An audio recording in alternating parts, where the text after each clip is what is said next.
Welcome to Inside Design with Kandrak and Cole. This podcast is a conversation between two business partners, Joanne Kandrak and Kelly Cole.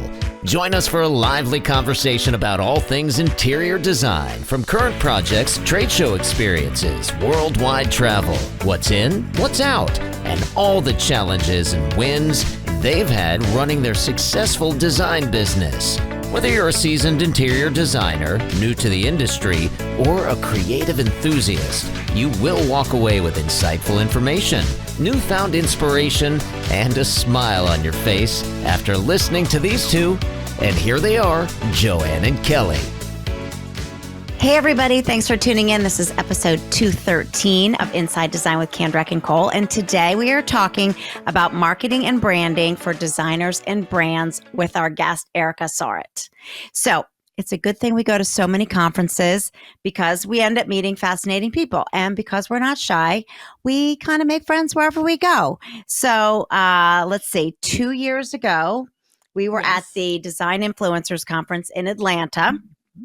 And this is where we met our guest today, Ericka. She was speaking, and then we met up again at the Vacation Rental Design Summit in High Point. So she's very cool. She's very talented and has a business that we think you all need to know about. So we are happy to introduce our guest to you today. A little background on her.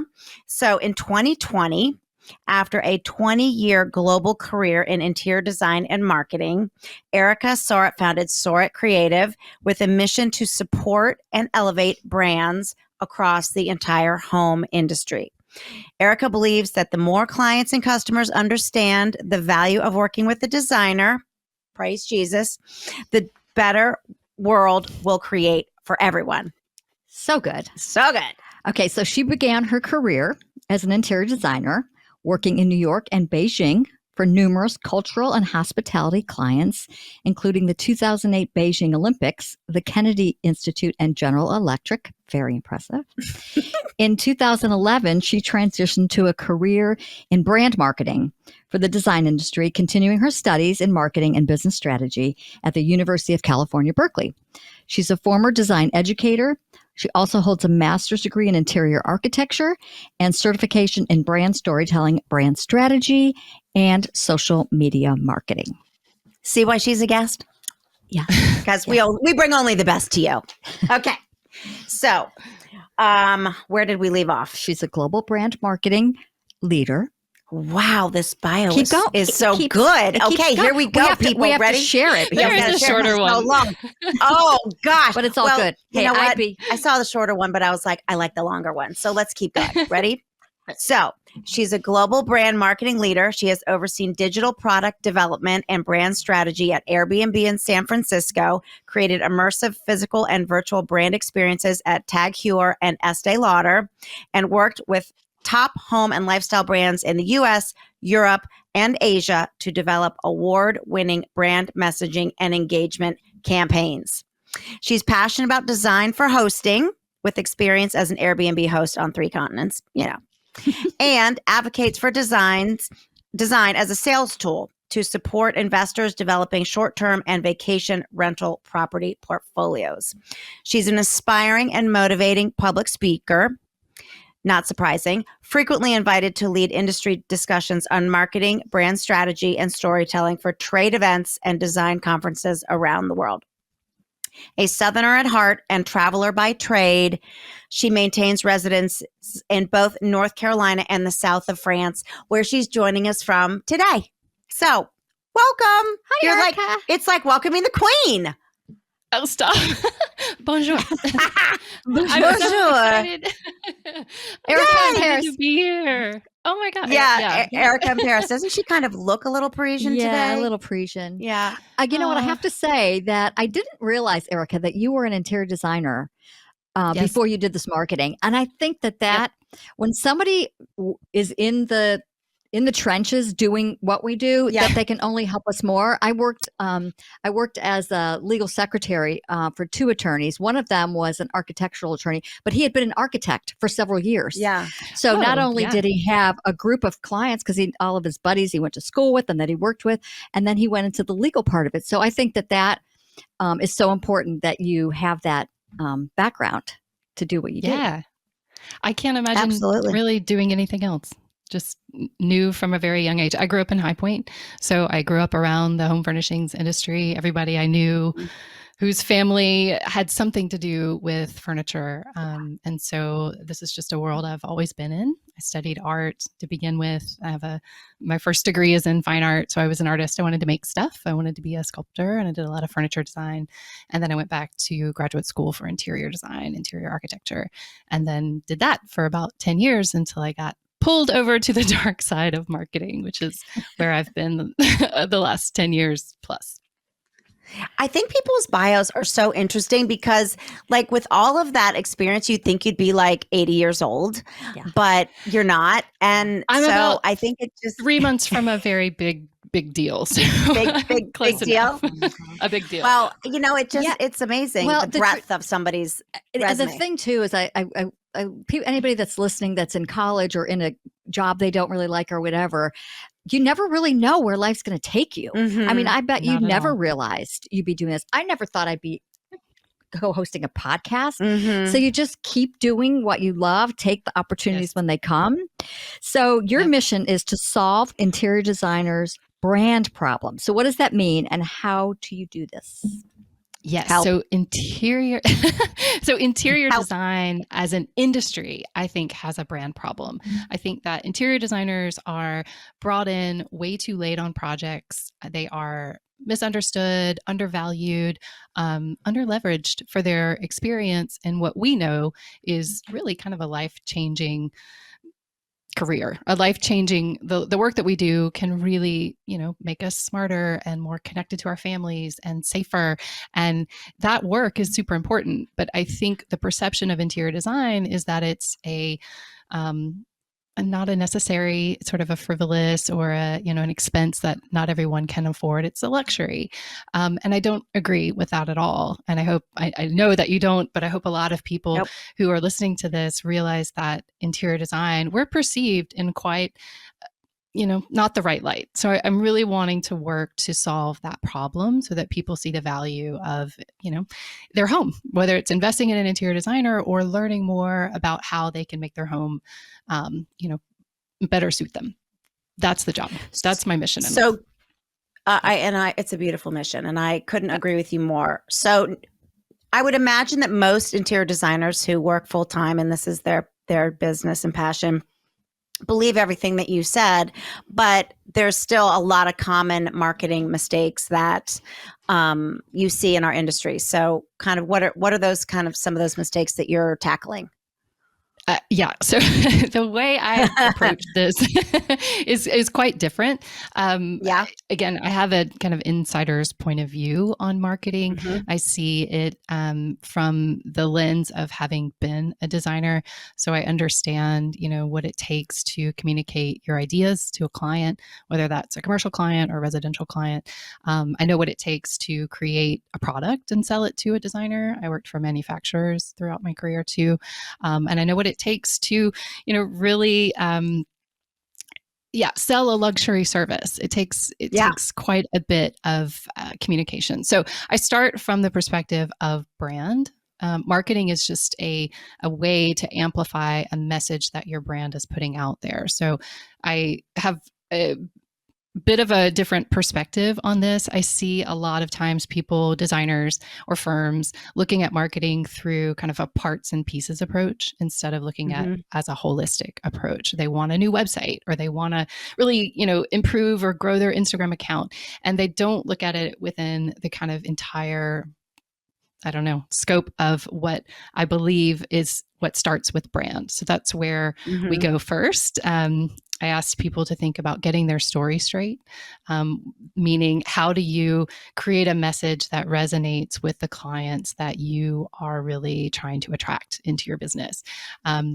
And I ask people to start with goals, which kind of starts to get glassy a little bit. People get glassy-eyed when you start to talk about goals because it's not the sexy part, but it's really the best way to make sure that you are not wasting time or money on marketing approaches, tactics that don't work to, amplify the message of your brand. I think it's hard for some people. Like, we'll be asked, what is your why? What are your goals? And sometimes it's really hard to define them, but people like you make us figure that out so that you know what your message is and what you need to do to go for it. But yeah, that's Marketing kind of is a hard question to answer sometimes. Yes, it is. And so I start from a different sort of perspective. I do want people to know, and you have to kind of really create a system, a framework to sort of get people to it. If you think about marketing as the power of attraction, you're going to be bringing in what you're putting out, and you want to make sure that you're really clear behind what it is that you do. So starting with why is a great place for people to kind of begin, but sometimes it's really difficult, like you said, to articulate what it is they're doing and why they're doing it. We were talking about this on another show, but I was saying how much it bugs me when I go to a website and I go to the about and there's no story there. Like, I see your picture, but I don't want all the fluffy words and all that blah, blah, blah. I want to know kind of like, give me some down and dirty. Like, I want to know kind of like, I don't know why you started. What's your passion? Where you come from? Do you have dogs? Do you have a family? Like, tell a story there. Why do you do what you do? I think so much of it is canned or it's not even on the website. And so I'm sitting here trying to make a decision between you and somebody else, and I'm trying to get the warm and fuzzies and I can't. Yeah. Like, what's your journey? For example, if you're marketing to interior designers and you talk about your career as an interior designer, right away, you've already impressed me right there. So yeah, I think people really need to be not so canned. Don't go to ChatGPT to write your bio. Like, just be, and people can tell. Be authentic. So, well, I will say the first thing to say to that. Can I jump in real quick, just to say? Oh yeah, of course. People really want to know what you can do for them. They're curious about your team. They're curious where you went to school or how much experience you have. But what people really want to know is how you are going to make their lives better, or how you're going to solve the problem that they have with, their kitchen or their storage, or bringing people back home again. Maybe their children, they want them to come more often, and maybe they want to entertain. Those are typically the places where the stories need to start, so people can see themselves in the story. There's place to talk about yourself. Of course, people want to really validate that you're qualified and can, they can trust you.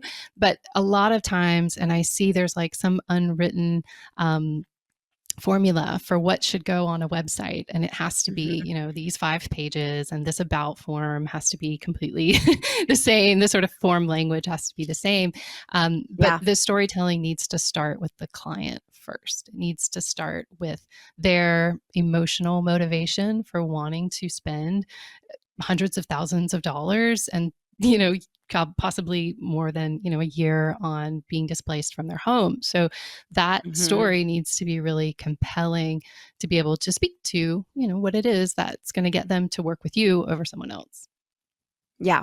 So what do you think when you look at designer and when you look at branding as a whole or marketing as a whole for designers, what do you think are there some glaring things that you think designers are really missing the boat on? Yeah, that one very thing, messaging. I think that a lot of times designers see messaging as a point of view on their style, or on the fact that they do luxury or they do, DIY. And in fact, messaging is not that at all. Messaging is a communication tool to help you express that why, that ideology behind what it is that you do, so that again, the people who believe the same thing as you, who have the same principles and same desires, will see themselves in your story. So that's one huge thing I see, is a lot of times the messages are about being a partner, or, standing behind you, or being an advocate for you. And all those things are great. But again, that's the same thing a bank can say. It's the same thing you will see when you go to buy chicken at the grocery store. Those messages don't really resonate on an emotional level. They need to be said at some point, but they're not the kind of headline. They're not the lead in. You have to go deep. You got to go deeper. Well, you do, because listen, like Yeah. interior design is a crowded industry right now. There are more interior designers, like 100,000 of them, I think was the last tally I saw, that more than, there used to be even just a few years ago.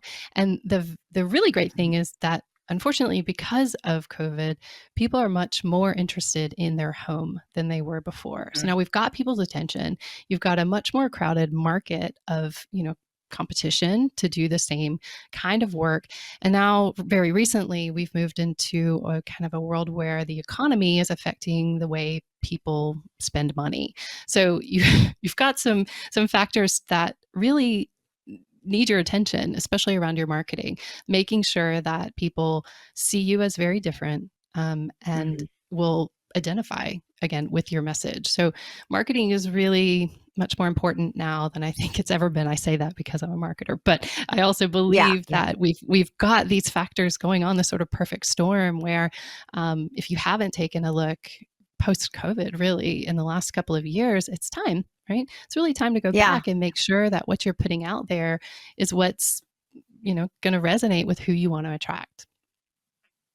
Yeah, and the algorithms and everything changing with Google and so forth doesn't help matters either. We just had to do a whole SEO audit on the back end of our website because we weren't getting our phone wasn't ringing as much as it normally is. We get a lot of website traffic and a lot of people just calling us completely off web, and it had slowed down a little bit. And so we had to go back and do a whole audit of that. What'd you learn? I'm curious.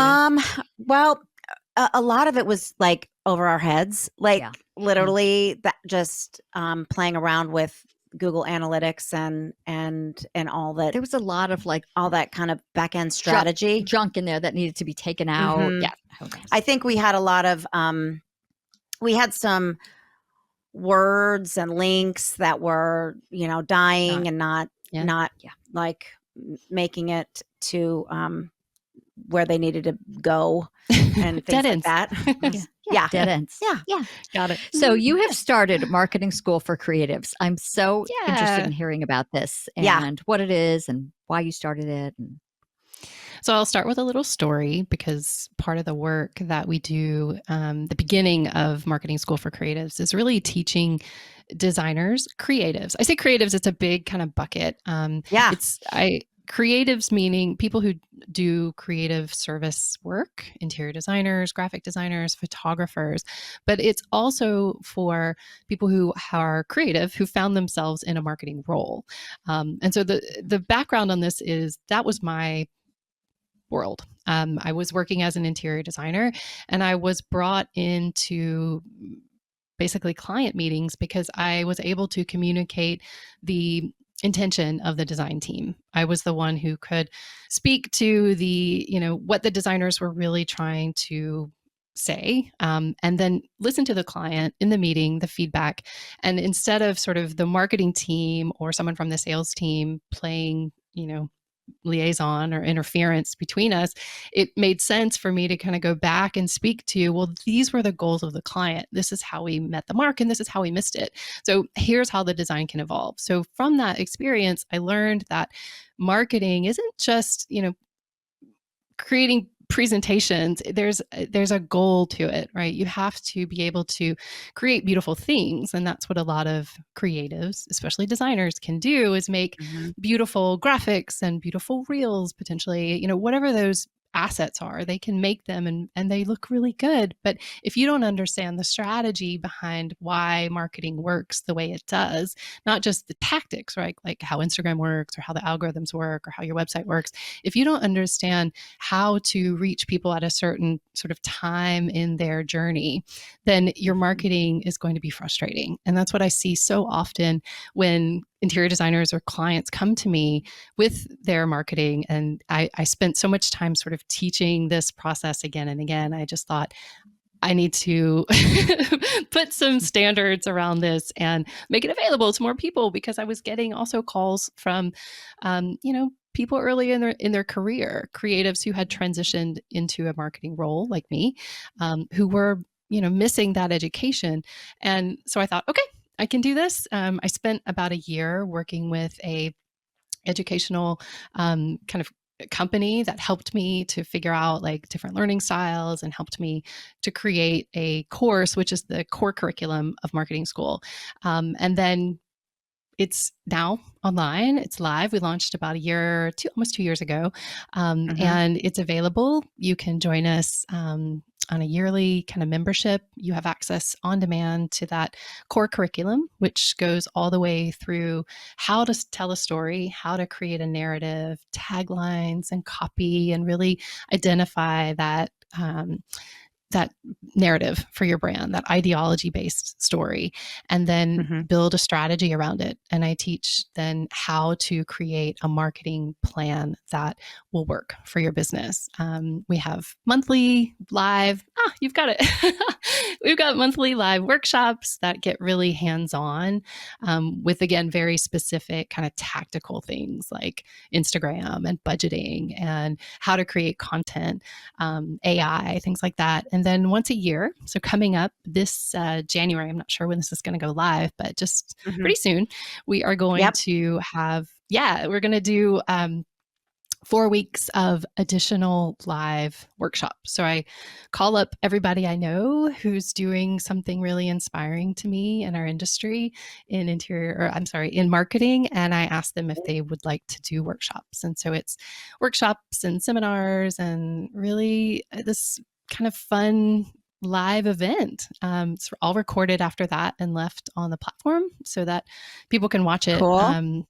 On their own. Yeah, no, I'm super excited. There's nothing like this really. I I was going to say, I don't think there's anything like this. There's not. Yeah, I'm trying to make it very fun. I don't love the word edutainment because I think people kind of scratch their head, but literally like this is the world we're living in, right? Where if you're going to be learning something, you need to be having fun. So I'm really trying to make it as fun and as insightful and as impactful as I can. Marketing should be fun. Marketing, once you figure out that what you're doing is super valuable and is going to change people's lives, you shouldn't have any problem marketing it at all. It should just be about, figuring out the channels and the tactics that are going to help you most.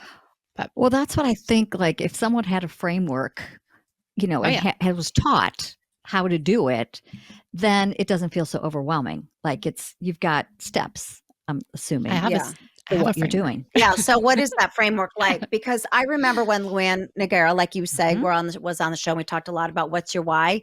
And I still struggle with that. I mean, I guess because it changes all the time as we progress in our 19 years that we're at right now.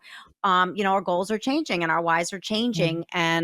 But to put words to them, I think very specifically, is still hard. And so I'm curious, what that framework is and how you kind of draw that information out of your clients and your students.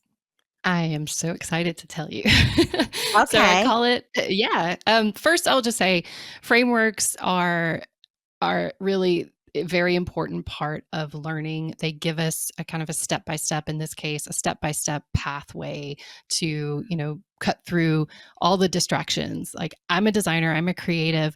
I will get distracted by some shiny other new thing or some idea. There's like, once I get an aha moment, I've got 15 ideas that I really want to work on, but a framework is going to help keep you focused, which I think is really important, especially for designers or for creative people who think creatively. So this framework is, I call it the E3 storytelling framework. I'm Ericka. Okay. There's 3, each of the words starts with an E. So I'm trying to get people to remember it, put a little branding around it as well. The E3 storytelling framework is sequential. And so we teach this in marketing school. The first E is really the most, I would say the first E to start with is really important for you to spend some time with. It's about how are you extraordinarily positioned. So those are 2 big words, but the first one, extraordinary, is what makes you different, right? That differentiator is an important part of marketing, but it surprises people sometimes that there are many things about them that they don't really bring into their business. But I like to ask people, and I'll ask you both, think about what were you doing when you were 10, 11, 9, in your room by yourself, what was the thing that really kind of made you feel excited? I don't know if it was something creative. It could have been something with music. It could have been something with, art or design, writing maybe. But was there something you were doing as a child that you find you have translated into your career now? So we start with that. I also ask people, are there cultural things that are significant in your life? Is there something about your family? Is there something about your faith? Is there something that really is, kind of been a stable part of your life that you've seen kind of go through? And how is it showing up now in your work? And we write all these things down, make an enormous list of everything. And of course, we include in that accreditation and, awards and all the things, education, all the things that professionally matter. But on the other side of that, there's this sort of personal side to you that sometimes designers are really reluctant to bring out into a story. But I think those things are really important because, again, when we talk about ideology, we talk about something that other people want to see in themselves. And I guarantee you that shows up in your work in some way. So we spend some time to really figure out what that is. The second thing, and I'll go through these three, and then I want to give you an example, kind of someone in our industry who I think really brings this to life. The second E is now. So once you figured out what makes you extraordinary and that how you are going to be using that to position your business as different or your point of view as different, the second thing is to think, okay, now what do my perfect fit or ideal clients really care about? And if you've been in business for a while, you might have some ideas because you've heard them say it when they come to you. You've heard it after you deliver the project, you've heard it in testimonials, but you've probably gathered some of that information. And so you will know that they're not just coming for a renovation or, the surface level of why they're coming to you. They're coming to you for some deeper core emotional reason, right? So the second E is that emotional resonance.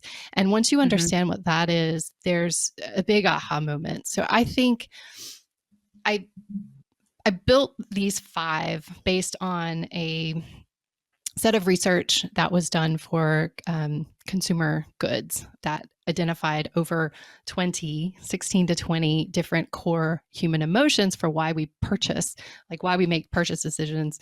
And these were specifically for fast moving consumer goods like diapers or, lip gloss or something, toothpaste, something like that. The purchase decision when you go to buy something like that is very fast, right? You're making an emotional decision based on certain factors that are much less high risk than when you purchase or decide to work with a designer in your home, right? That purchase decision takes a whole lot longer. There's a lot more emotion involved. And so from those 16 to 20, I looked at these over the last 10 years. I started seeing this, but never really put it together. What the clients in those meetings where I was were really saying were kind of boiled down to 5 key things for our industry. Do you want to hear them? Yes. Yeah. The first one is a sense We're all of about belonging. school.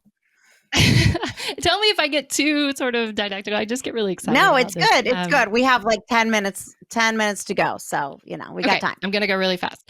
Sense of belonging is the first one. How do you, really homes that kind of make people feel like they need to come home?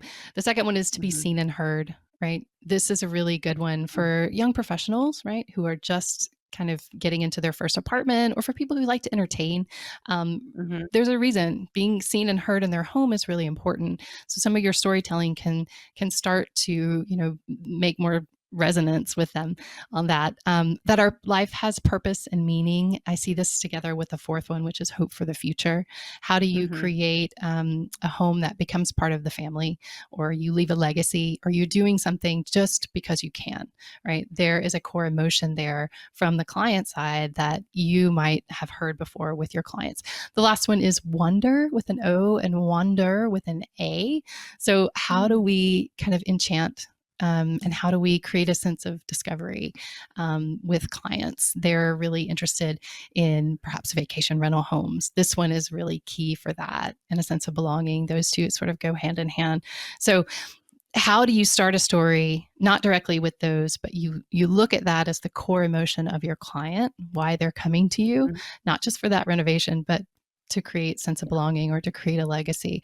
And you build your story from that. And then the third E is experiential touch points. How do you map that tactically to your marketing plan, to your website, to your client inquiry process, to your, all your internal documents, or gets really, really specific along the journey of how your brand is seen and perceived and felt on a really sort of tactical level by your client. So those are the 3 E's.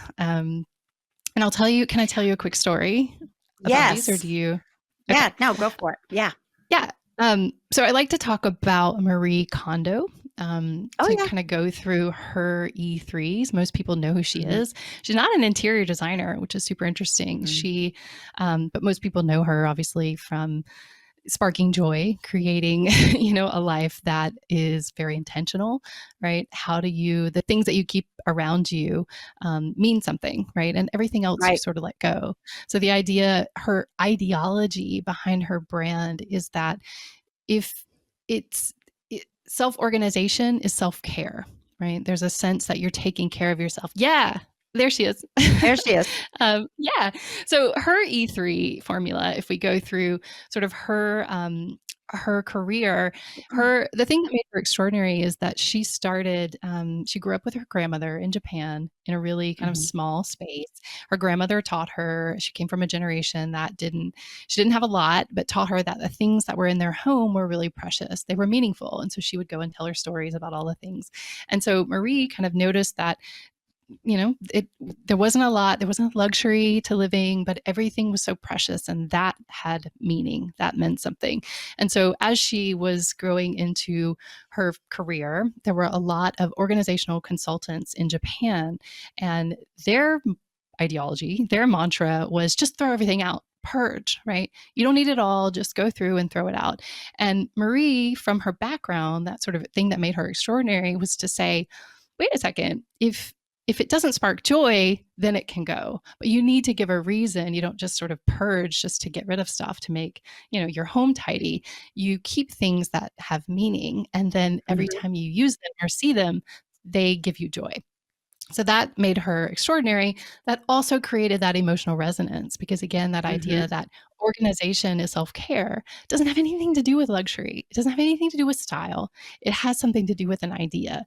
And so that then obviously is applied to everything she does and gives her freedom to do things like create courses and write books and sell organizational kits at the Container Store, right? All these things she kind of ladder up to her higher level brand analogy or brand ideology, which is organization and self-care. So that's kind of an example, a quick one of how I think, how we approach brand and marketing in marketing school, but also with my clients. That makes total sense. It totally does. And you realize just in talking to you and hearing all this, the depth of marketing, and people, I just don't think they really give it the what it's due, they right? Think about the investment that it's due, the time that it's due, right? The surface part of it where you really have to. The same is true for interior design, though, right? I mean, think about what you do. It's like incredibly complex what you do. And so I actually had a client, I love this. She said, you would never, ever try to build your own car. Why on earth do people believe they can build and design their own home? And she's right. It's the same thing. It's not, there's not a lot of, surface level work you can do that will take you far. If you really, if you want to renovate your home, painting isn't going to do the job, right? You've got to get someone involved who can help you kind of get down to the structure and rebuild it the way you want it. The same is true for branding and marketing. The other thing that I would add to that when you're talking about all the things in your framework, which are so helpful, is I find it really curious when we ask our clients during the discovery call how they found out about us. And then later why they chose us. We recently had a young couple who hired us to do a very large job, and we knew we were up against another designer. And so I asked her. We usually are not. Yeah, they shared that. Usually they've kind of stalked us, and they've stalked us enough, and they've that they've kind of already decided. But we knew we were up against another designer, and so I asked her after we were under contract. I'm like, so I just have to ask you, like, why did you choose us? And she was really honest about it. She was like, well, first of all, I love that there's two of you. And quite frankly, I never even thought about that as like a positive, like a plus. I just assumed, well, everybody's probably got a team. So, but just the fact that there were two of us on the consultation, two of us forward facing about the way we were like running things by each other. Like she could see that we were, the partnership and the collaboration was there. That gave her confidence. And then she said just the overall approachability. She felt like she could be herself. She could be very honest. She could tell us what she wanted and what their family wanted. And she liked our questions. She could be very open. Yes. She said all of the questions you asked were totally relatable to us. Like the other person really didn't ask us those kind of questions. Like she said, you asked me and heard. Seen and heard. She said, you asked me about my cat and if my cat had claws, because that would make a difference in the fabrics that you chose. And like little things like that, or like how many kids, I told you we were going to have a lot of kids. And so, it just, she felt very seen and heard. Yes. Well, the other thing that I think is really important, because I do say that I'm really proud of us for this, is that we were business women before, and our approach and our process is really like a well-oiled machine. So we always bring a binder that shows like, this is what we're doing today, and here's where all your notes are going to go, and then this is the next thing that you'll do, and they're seeing a real binder. And she said, she's an accountant, he's an engineer, and she's like, just the organization made us feel like you guys knew what you were doing and you were going to keep things under control. So it was a very proud moment. My point is that feedback that she gave us was, we need to really go back and look at our marketing and make sure that those are touch points that we are emphasizing, because clearly they were why we got that job. And I think we emphasize that, but maybe we don't. Yeah. Well, it sounds like too, they're a professional couple who are used to working with other professionals. Professionals respect the, the expertise and the autonomy of other professionals. And so they saw that in you, right? And so that actually sometimes makes a big difference and can be part of your marketing. So think about that. Recognize people to be seen and heard, and, work with professionals. And that's true. I think because that is generally our clientele. Our best clients are our best professionals, doctors, lawyers, that value time and expertise and organization. Yeah. So tell us about how people can sign up for your marketing school. Yeah. Marketing School for Creative. Go to the website, super easy, marketingschoolforcreatives.com. And there's two, you can join straight away. Or there at the top, you can see it says, watch this free masterclass. I created just a quick video that will go over this, E3 storytelling framework. It really brings you into, what the course is all about, the kind of core curriculum, but also kind of explains what else it's all about. You get lots of time with me every month. You get access to the super wild and crazy live event in January, February. And it's just fun. I really, again, want people to not be frustrated with with marketing anymore. Creatives have a million other things to do, and being frustrated with marketing shouldn't be one of them. Yeah. And I'm assuming you're building a community that all leans on each other as well. I want that more than anything. Again, we're trying to solve interior design's brand problem, and this is one of the ways of doing it. Do you send out a newsletter? Girls, I love my newsletter more than anything. That's my favorite channel. It's my biggest channel. I how can neglect people sign Instagram up quite a bit. Because I think it's really good. I think it's really good. So how do they sign up for that? just go to my website, or actually on Instagram there at the link, there are several different ways to get on that. But please do. I really enjoy. Yeah. What's your Instagram handle? At Saurit Creative, all one word, SAURIT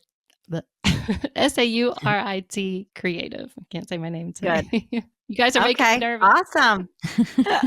No. Yes. All right. Well, hold on. We're gonna do our funny quotes, or our funny and serious quotes, because that's how we end every show. All right. Oh, I know. Oh, the first one's for you. The first one is for me. All right. I'll just tell you, then I'll tell you the story. Okay. The worst part about parallel parking is the witness. And thank you again, Stash Birmingham, because I can't parallel park. I've tried. I have gotten out of the car and had Kelly get in the car to do it. And if I have tried to do it, so embarrassing. People are watching and I'm turning and I'm turning. I'm not really doing anything different.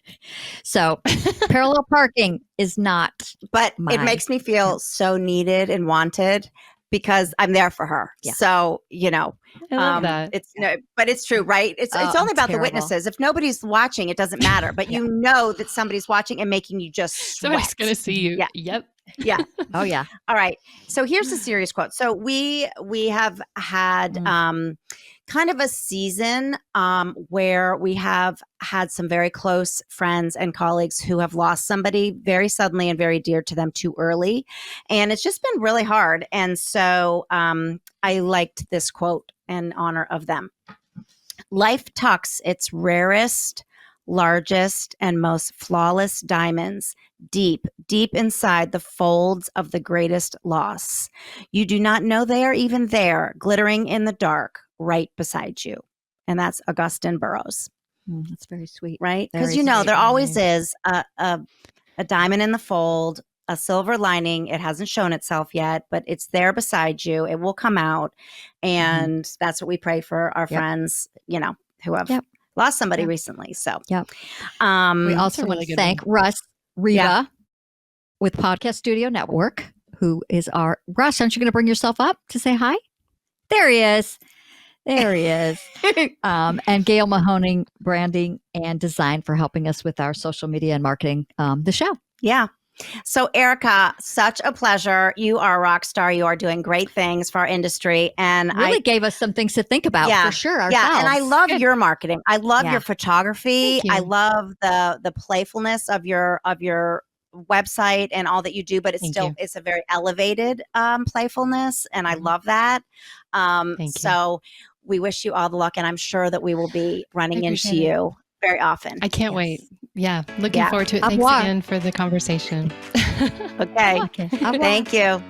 Thanks everybody for listening. Bye. Join Joanne and Kelly for a new episode every other Friday as they continue to explore the nuances of the interior design business with the goal of informing, inspiring, and entertaining their listeners. See their work at Kandrak-Cole.com. and engage with them on Facebook and Instagram at Kandrak Cole.